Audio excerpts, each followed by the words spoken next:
must get sleep.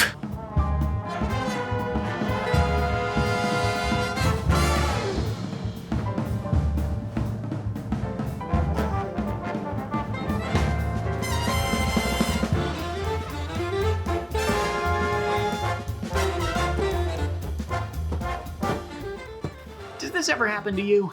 I mean, it's 3 a.m. and I've been awake for 45 minutes. I wish I could just get to sleep. And it's not just something that happens to me. I know for a fact that some of my friends wake up in the middle of the night all the time. For all I know, you just woke up in the middle of the night and you're watching this on YouTube right now. Wait a minute, I know. Like and subscribe, and I'll be right back.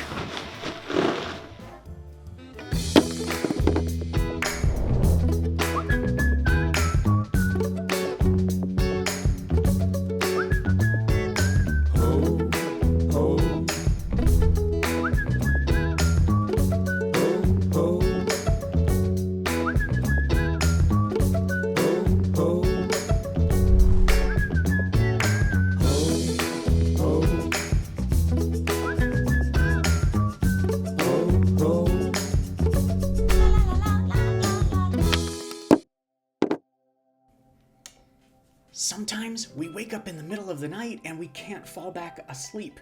Sometimes it's because we ate an extra slice of pizza, or we had too much screen time before bed, or we hear all these weird nighttime noises outside. And maybe we've tried doing the same bedtime routine. Same pillow, same white noise, same special baby blankie. Hey, don't judge me. And still, some nights we can't explain it, but we just can't fall asleep. A good friend once told me, if you can't fall asleep, God might be talking to you. Wait, what? God's the reason I can't sleep? That doesn't make any sense. I mean, God created sleep. I mean, there are over 100 Bible verses that are all about getting sleep or getting rest or giving up anxiety and your worries so that you can get sleep and rest, or trusting God that you can sleep. So how are you going to tell me that God is the reason that I can't sleep? Well, oh no, I'm talking to myself. That's not a good sign. What I'm trying to say is, God might be trying to say something to us. Praying is just talking to God. So praying is easy. Anyone can do it. Yeah, anyone. Here are some ways to pray. You could fold your hands, or don't fold your hands. You could keep your eyes closed, or don't close your eyes. You could pray with another person, or just by yourself. You could pray out loud, or not. There's no wrong way to talk to God. He can even hear your thoughts, so you actually don't need to say words. You can think the things you want to say to God, and He'll listen. You can sing the things you want to say to God, and He'll listen. You can write the things you want to say to God, and He'll listen. God doesn't care how you talk to Him. God cares that you talk to Him at all. So, talk to God. That's how you pray. So God's always talking to us. It's really a question of whether we are listening to Him. It could be that not sleeping is the result of us being worried or confused or overwhelmed about something. It could be that we need to talk with God about it, or that God wants to talk with us. That happened to a young person in the Bible named Samuel. Samuel was a prophet, which means he heard from God and delivered God's messages on God's behalf. But this is interesting. It wasn't just a one-sided conversation, or a one-way street, or a one-trick pony. Wait, that last one doesn't make any sense. Samuel listened to God, yes, but God also listened to Samuel. The name Samuel literally means God listened. And what happened when Samuel spoke with God? Hit it. God's story, Samuel. So part of God's story is about Samuel, and it goes like this. Samuel was a prophet, or a person who hears from God and shares God's messages with others. And everything God says is true. The first time Samuel heard from God, he was actually a kid. One night when Samuel was sleeping, he heard someone calling his name. This might have seemed really strange. So Samuel woke up and thought Eli, who lived in the same place, was calling for him. Samuel ran to Eli and said, "Here I am. You called me?" But Eli said, "I did not call you. Go, lie back down." So Samuel lay back down. Then he heard his name again. He ran to Eli a second time and said, "Here I am. You called me?" And Eli said, again, "I did not call you. Go lie back down."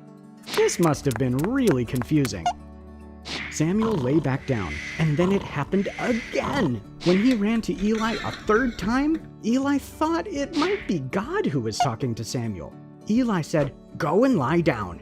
If someone calls out to you again, say, 'Speak, Lord, I'm listening.'" Samuel obeyed. When he heard someone say, "Samuel," he answered, "Speak, Lord, I'm listening."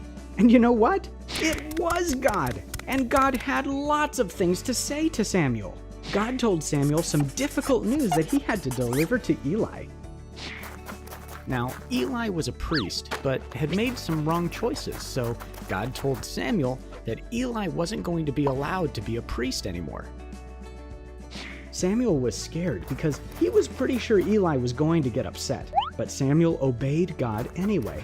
At first, Eli was upset.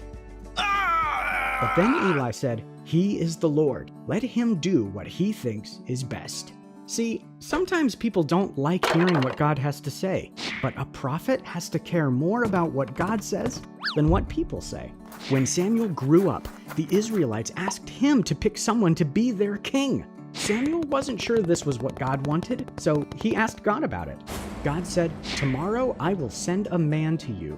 He is from the land of Benjamin. He is the one I have picked to be king of Israel."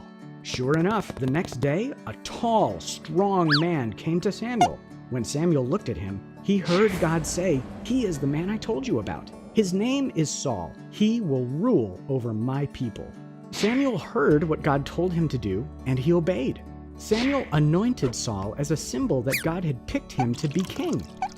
But Saul ended up being pretty selfish and making a lot of wrong choices.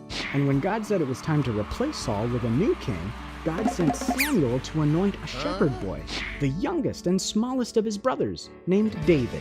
David also heard from God and obeyed. And David grew up to be the greatest king Israel ever had, until a long time later, when a boy named Jesus was born. Even as a kid, Jesus showed people around him how to hear from God and obey. See, everyone can hear from God. Kids, grown-ups, kings, cowboys, moms, dads, mimes, teachers, astronauts, bird watchers, bird-watching mimes. Everyone. We can hear from him in the middle of the night when we're trying to sleep.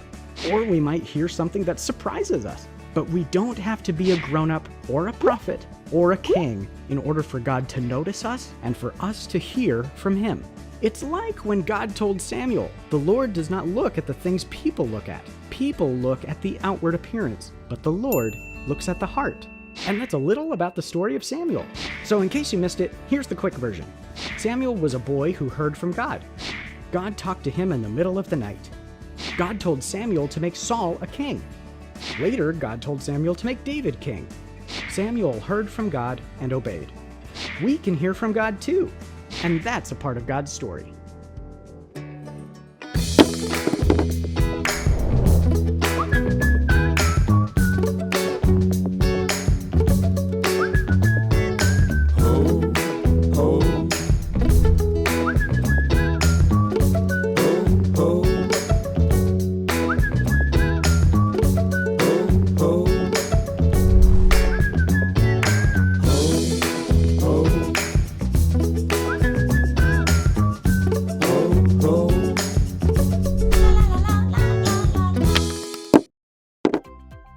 Okay, I'm tired, and I'm tired of talking to myself. Good night. That's better. Instead, I asked some friends of mine what they do when they wake up in the middle of the night. I call these friends of mine the Zero Sleep Squad. Okay, actually, I don't call them anything, but they still have lots of helpful tips you can try when you want to hear from God.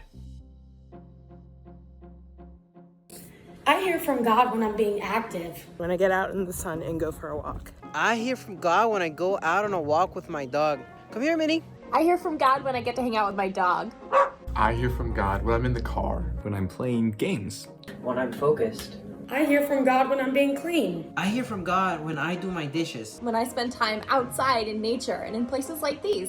When I'm outside. I hear from God in nature. Hiking in the woods. When I am outdoors and no one else is around and it is just quiet. I hear from God when I'm alone. When I'm comfortable at home. I hear from God when I'm quiet. When I can sit somewhere comfortable and just sit in silence. I hear from God when I'm watching a movie. When I watch a movie. I hear from God when I read books. I hear from God when I journal. I hear from God when I'm being creative. When I'm being creative. When I draw. I hear from God when I read my Bible. I hear from God when I'm listening to music that helps describe different characteristics of Him. I hear from God when I pray. And I hear from God when I'm praying. When I wake up in the middle of the night, this is what I always do. First, I'll drink some water. I usually get a glass of water because I'm really thirsty. Drink some water. Make sure I'm hydrated. And then sometimes I read a book to help me fall back asleep. When I wake up in the middle of the night, I read a book. I imagine I'm on a roller coaster that's just peaceful and just keeps on going and going and going until I fall fast asleep. And sometimes I even play with my dogs. Then, usually I'll lay in my bed and I'll think about being someplace that always makes me happy. I try to think of the last good dream that I had or just a good memory from the day before. I focus on that and I try going back to sleep. When I wake up in the middle of the night, it's usually because my brain won't stop thinking about things. So I just write it all down. I sit up, look both ways, look all around the room, and then I say a quick prayer. I say, God, please bless my dreams, please bless my thoughts, and protect me. I usually pray or spend some time listening to worship music. I think about what woke me up, and then I hand it over to God, and then I just try to roll over and go back to sleep. What do you do when you wake up?